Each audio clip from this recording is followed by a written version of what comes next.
Mga kagimat oh. Yan mga kagimat oh.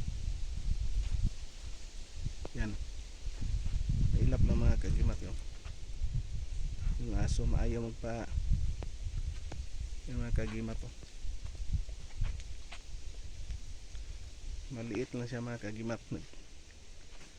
Kasi ako lang dito ngayon sa kubo mag-isa mga kagimat yan oh.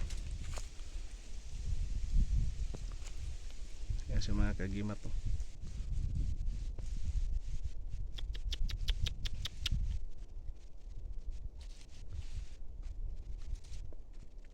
Yan mga kagimat. Yung asong gubat.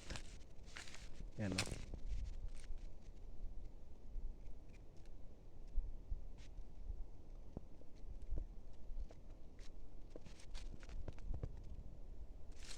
Ipakita na naman mga kagimat. Yan dito ako ngayon sa nyuga ng aking kaibigan mga kagimat. Kasi doon sila sa kabila mga kagimat.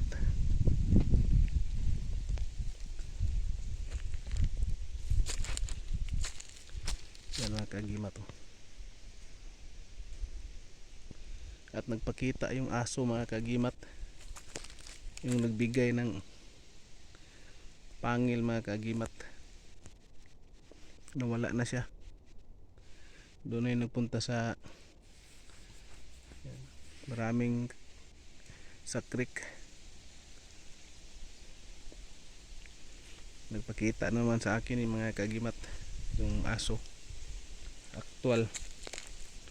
Kasi yung dyan sa baba mga kagimat mayroong ano dyan, mayroong tubig.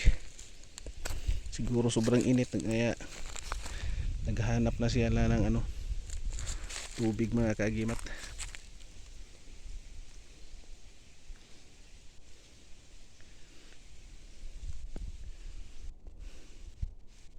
Yan, nawala na siya mga kagimat. Sana yun.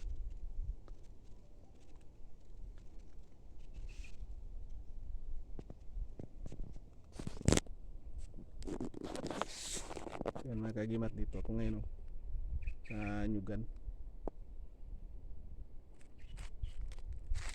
Yan. Hanap tayo ng mutya mga kagimat.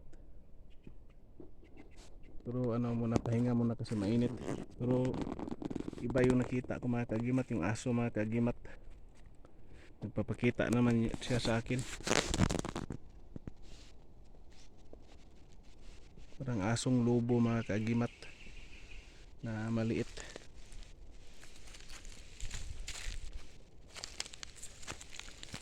Yan mga kagimat.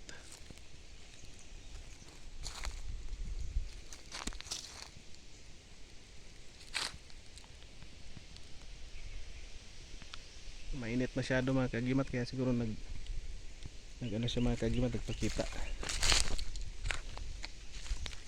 Balik tayo dyan sa ano, kubo mga kagimat.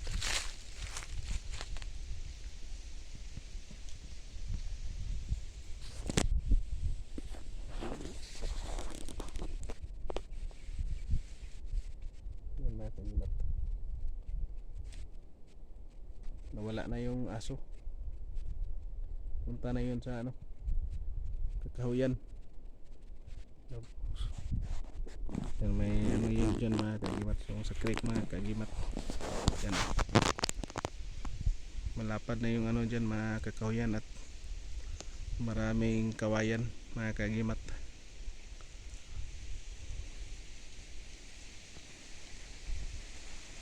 At